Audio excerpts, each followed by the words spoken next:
At nagsalang na nga ako ng panibagong pares ng mga kalapate. At ayaw nga tantanan ng Oscar ko itong mga live food na nandito sa plastic pa lang. At magpapalit na nga rin pala ako ngayon ng submersible pump para mas mabilis nga yung flow ng filtration.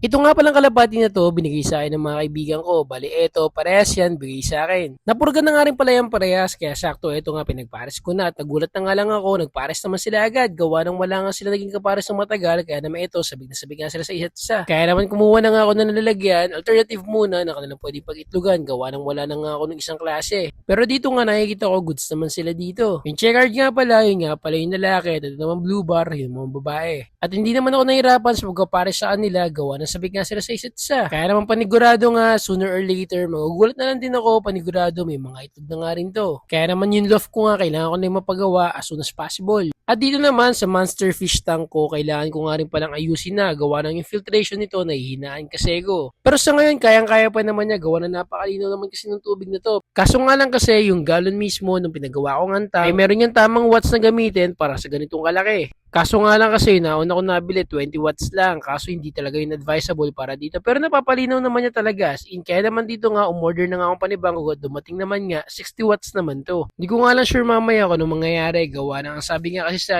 in-advise sa akin is 45 watts lang sana. Dito nga, sinimulan ko na nga yung mga gagamitin ko. Sinimulan ko muna sa paglalagari dito. Para nga mamaya, mabilis na lang, dikit-dikit na lang ako gamit yung Nailtex. At buti na nga ng kamo, lahat ng ginamit ko ngayon dito. Meron ako available dito sa bukid. Yung mga tubo na yan, lahat as in, ang binili ko lang naman dyan is submersible pump nga. Pati nga tong mga tina to, lahat to, may mga extra ako dito kaya saktong-sakto nakatipid naman tayo ngayong araw. Ang wish ko na nga lang sana maging successful nga yung pagdidikit ko na to. Pati nga yung sukat, sana nga'y tama. At dito nga natapos ko na nga ayusin, ito saktong-sakto lang din para nga sa aking tank. Pati kakabit ko na nga to mismo dito sa submersible pump. At ginamit ako na nga lang din muna ng teflon dito para nga mas maigi yung pagkakadikit niya. Mas maganda na kasi yung sigurado. Nakakatawa nga lang din kasi yung submersible pump, saka itong tubo na to, nagmatch nga yung kulay. Tamang ikot na nga lang ako dito para nga higpitan, para sure nga talaga na pagkabit natin yung okay lahat. Sa isang aquarium kasi o sa isang tank, kailangan kasi talaga tama yung mailalagay mo ng mga ganito submersible pump. At dito, dahil nga kinabitan ko nga pala ito ng Nailtex, sinihintay ko na nga lang tumayos. I mean, tumalabi Nailtex na dumikit ng todo. Kaya naman habang naghihintay nga muna dito, umalis nga muna ako para nga kumuha ng mga live fish. Itong mga live fish nga pala na to ay mga goldfish na kung tawagin ay feeders para nga ipapakain din natin sa mga alaga nating monster fish. Dito nga, ganitong karami lang muna yung kinuha ko at kumuha na nga rin ako ng mga superworm para nga ipakain din sa mga alaga ko. Ang bala ko nga, isama na lang muna yung mga binili kong isda doon nga mismo sa monster fish tank para anytime na magutom yung mga monster fish natin, anytime pwede silang kumain. At itong superworm naman, tinabi ko na lang muna sa lalagyan dito ng stick o at nilagyan ko na nga lang ng pellet para sa pagkain nila.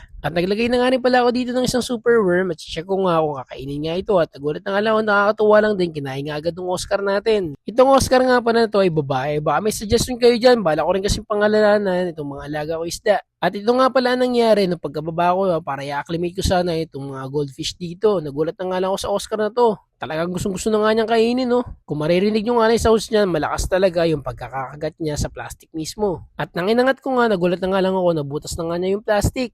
At nakaabang na nga talaga siya habang dito binubutas ko na nga para pakawalan yung mga goldfish dito sa pinakatank natin. At kung makikita nyo nga dyan, may nahabol na nga agad siya. Nakakatuwa nga lang, gawa ng tingnan nyo na may mga kinakain kasi nila, mga live food talaga. Isipin mo na lang kung gano'n ito napapalinaw at napapalinis ng ating tank. Sa tulong nga mismo ng submersible pump natin. Wala nga naging tigil yung paggawa ng Oscar dito sa pagkain ng pagkain. Pero dito nga yung isa kong alaga na peacock bass, tahimik lang yan. Pero sa totoo lang, napakarami na nakain yan. Grabe kasi kung kumain yan, napakabilis talaga niya. At kung mayroon yung pinakamasaya sa tank na to, ito nga yung Oscar ko at palibot nga lang siya ng palibot dito. Nakikita nga niya, napakarami nga niyang pwedeng kainin. Habang yung dami naman ng mga goldfish na to, nagmukha na nga lang silang muling maliliit dito. Gawa ng ang laki nga pala kasi ng ating monster fish tank. At nakakatawa lang yung mga bisher natin dito para talaga silang mga dragon.